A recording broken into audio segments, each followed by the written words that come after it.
Welcome friends. இன்றைக்கி வந்து நம்ம சிக்கன் வச்சு ஒரு அருமையான கிரேவி தான் செய்ய போகிறோம். எப்பயும் ஒரே மாதிரி செய்யாமல் இது மாதிரி வித்தியாசமாக செஞ்சு பாருங்கள். இது பார்த்திங்கன்னா ரைஸு, சப்பாத்தி, இட்லி, தோசை கூட வந்து ரொம்ப நல்லாயிருக்கும். ட்ரை பண்ணி பாருங்கள். இதுக்கு வந்து நான் ஒரு கைப்பிடி அளவு வந்து பாதாம் பருப்பு எடுத்திருக்கேன், ஒரு 8 கேஷ்யூ நட் எடுத்திருக்கேன், அதுக்கப்புறமா 3 டேபிள் ஸ்பூன் வந்து தேங்காய் சேர்த்து நல்லா வறுத்து எடுத்துக்குங்க. இதை ஆற வச்சு இப்போது நம்ம மிக்ஸி ஜாரில் போட்டு அரைச்சி எடுத்துக்கலாம். ஃபஸ்ட்டு தண்ணி ஊற்றாமல் லைட்டாக அரைச்சிக்கிங்க, அதுக்கப்புறமா வந்து நம்ம தண்ணி ஊற்றி அரைச்சிக்கலாம். நைஸாக அரைச்சி எடுத்துக்குங்க. இப்போ நான் ஒரு பாத்திரத்தில் சிக்கன் கழுவி எடுத்து வச்சுருக்கேன். அதில் தேவையான அளவு உப்பு, மஞ்சள் தூள், மிளகுத்தூள், கரம் மசாலா தூள், காஷ்மீரி ரெட் சில்லி பவுடரு, காரத்துக்கு மிளகாத்தூள், அதுக்கப்புறமா மல்லித்தூள், ஒரு 3 டேபிள் ஸ்பூனு நல்லா கெட்டியான தயிர் சேர்த்து ஒரு கைப்பிடி அளவு கொத்தமல்லி இலை சேர்த்துக்குங்க. சேர்த்து நல்லா மிக்ஸ் பண்ணிக்கலாம்.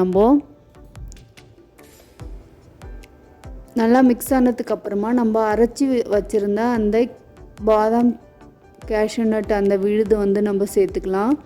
அதையும் சேர்த்து நல்லா மிக்ஸ் பண்ணி ஊற வச்சிடலாம். இது பார்த்திங்கன்னா மினிமம் அரை மணி நேரமாவது ஊறணும்.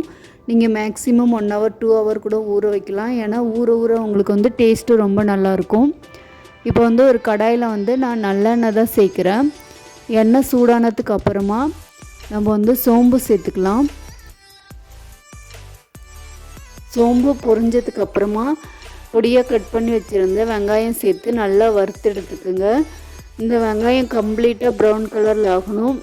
கொஞ்சம் டைம் எடுத்து வறுத்துக்குங்க. அப்படி இல்லைன்னா நீங்கள் டைரெக்டாக வந்து ஃப்ரைட் ஆனியன் சேர்த்துக்கலாம். இப்போது கொஞ்சம் இஞ்சி பூண்டு பேஸ்ட்டு, கருவேப்பிலை, கேப்சிகம் நான் சேர்த்துருக்கேன். அதுக்கு பதிலாக நீங்கள் பச்சை மிளகா சேர்த்து வதக்கிக்கிங்க. இப்போது 2 தக்காளி வந்து மிக்சியில் அடித்து நான் வந்து சேர்த்துருக்கேன். சேர்த்து இது மாதிரி நல்லா வதக்கி எண்ணெய் பிரிகிற அளவுக்கு வதக்கி விட்டு எடுத்துக்குங்க. இப்போ நம்ம ஊற வச்சு வச்சுருந்த சிக்கனை வந்து இதோட சேர்த்துக்கலாம். சேர்த்துட்டு நல்லா வதக்கி விடுங்க. நல்லா மிக்ஸ் ஆகணும் 2 மசாலாவும்.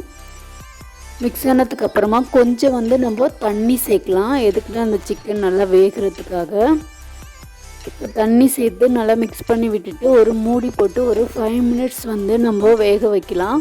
அதுக்கப்புறமா நான் கலருக்காக இந்த கொரியன் ரெட் சில்லி பவுடர் சேர்க்குறேன். இது ஆப்ஷனல் தான். அதுக்கப்புறம் கொஞ்சம் கரம் மசாலா சேர்த்துட்டு நல்லா மிக்ஸ் பண்ணி விடுங்க. மிக்ஸ் பண்ணி விட்டுட்டு மூடி போட்டு நல்லா வேக வச்சு எடுத்தீங்க அப்படின்னா ஒரு அருமையான சிக்கன் கிரேவி ரெடி. நீங்களும் இதேமாரி ட்ரை பண்ணி பாருங்கள். இந்த வீடியோ பிடிச்சிருந்தால் லைக் பண்ணுங்கள், ஷேர் பண்ணுங்கள், சப்ஸ்கிரைப் பண்ணுங்கள். வீடியோ பார்த்த அனைவருக்கும் நன்றி.